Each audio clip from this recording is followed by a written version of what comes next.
It's no secret that the Chicago Bulls have been struck by the injury bug. But what is the front office doing to change that? Well, realistically, they haven't done much of anything, and we're going to be here to break down everything that you need to know on what they've said on the buyout market and moving forward as we're making a serious playoff push just in a play-in position right now.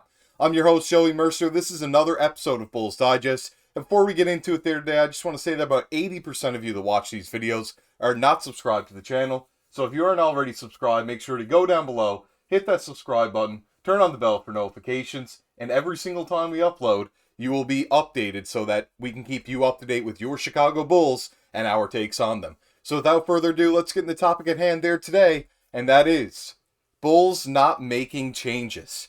Now, I really did speculate that the Bulls were going to try to acquire at least somebody from the buyout market. I thought it would be Joe Harris. But after the acquisitions of bringing up Bitim and then signing Andrew Funk on a two-way contract, I really don't see Joe Harris happening. Gallinari obviously went to the Bucks, and then DeLon Wright, that we didn't even know was available, signed with the Miami Heat after being bought out by the Washington Wizards. Who is even left in the buyout market? Well, there's still some veterans as well that haven't even gotten a chance to play this season that I thought the Bulls may have given at least a chance to. Guys like John Wall even, who isn't the greatest guy around, but would be some added assurance at the point guard position. But the Bulls don't really need any more guards. The Bulls need some bigs. And we broke down Chimezie Metu's story in a few videos ago, and I really do think that would have been a solid fit for the Bulls, but they think otherwise. This article says, despite their clear need for reinforcements, Billy Donovan reveals there's nothing on the buyout market for them.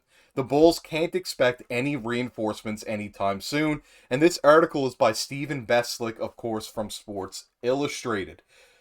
Really interesting to see there that Coach Billy Donovan is coming out and saying this when fans really did think that we were going to venture into the buyout market. I'm one of those fans, of course, and simply not a move like that is going to happen. I really did think that they would venture at least into somebody, but realistically, the only moves they've made have been with G League guys so far, and that really is puzzling. Next thing we saw on this was the Chicago Bulls have a bare-bones front court, no thanks to season-ending foot injuries suffered by Zach Lavine and Patrick Williams, and the knee sprain that has sidelined Torrey Craig for an indefinite period.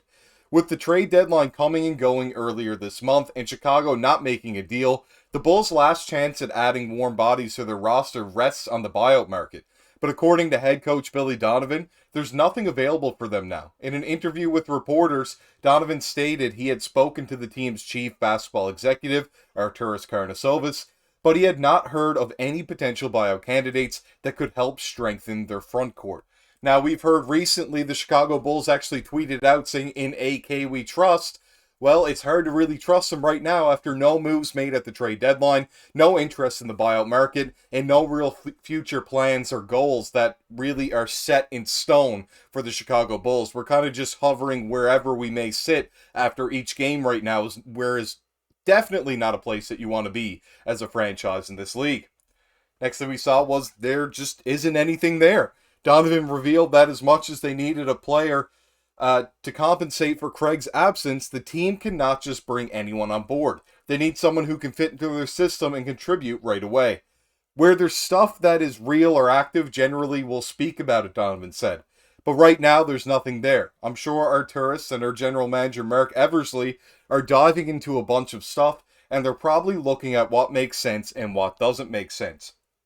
Well, realistically, a body on the floor makes sense better than not one at all. Right now, the size is really not in favor of us as we've been playing Terry Taylor at spot minutes at power forward and center, which is really strange. We've been running a big lineup of Andre Drummond and Nikola Vucevic that has definitely worked, and it would be kind of interesting to see if they could put some starting minutes for Drummond, where it has really worked with him and Vooch, and put Vooch at the 4, like they've been doing, which has been working, and maybe get a backup power forward to replace Torrey Craig, who we don't know what's going to happen right now. That guy's already there in Chimezie Metu. If we're starting Drummond, though, we don't even have backup center. We need bigs on this team. We need more security there. At the very least, they could sign like Metu or another big that might be available in free agency that they could call up. And Also call up Adama Sanogo, give him some of a chance, because right now you're just running Drummond and Vooch into the ground. They need some more support on this team, and we have a lot of guards already. We don't need any more. We need more bigs, and that needs to happen right now. Next. Adding a player isn't as easy as many think. Donovan explained that adding a player to their roster at this point in the season isn't as easy as many think. There are many variables to consider, such as team chemistry and fit with the current roster.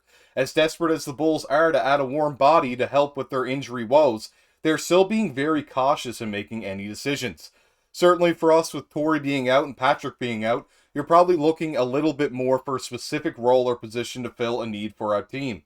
Through their due diligence of looking at that, I would imagine there's probably not anybody that they feel maybe is what we'd be looking for or there's an option.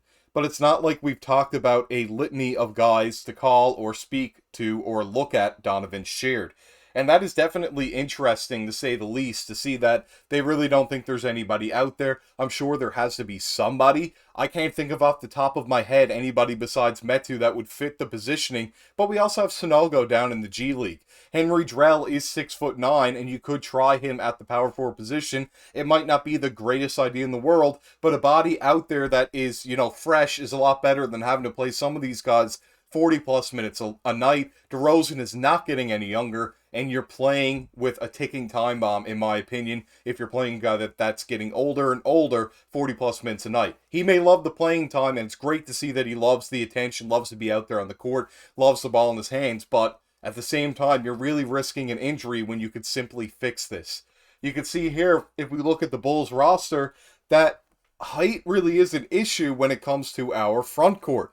Patrick Williams, who is now out, is listed at power forward for this season again, is only 6'8", or 6'7", sorry, which is shorter than rookie Julian Phillips at 6'8", albeit he's only 198 pounds, but you could try it. Henry Drell, also only 187 pounds, but a decent wingspan, and is 6'9", so some length to make up there. We have to remember, even though these guys are quite slight, Chet is only 195 pounds at 7'1", and is working fine for Oklahoma City over there, so that wouldn't be too much of a worry for me.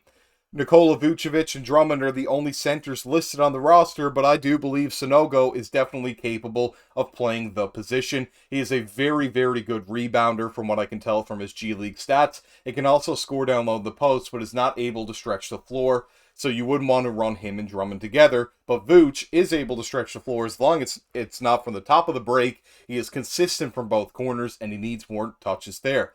We only have one guy on the team that is below the height of 6'5", at Jevon Carter. Andrew Funk is also on a two-way contract and hasn't played any time yet. So realistically, when you look at how many people are 6'5", 6'6", or even 6'7" on the team, it's a whole lot of the team. So we have a whole lot of guys around the height of a shooting guard or small forward, and not enough players that are of the height of bigs. Our point guards are definitely big enough in Kobe White and Lonzo Ball when he comes back.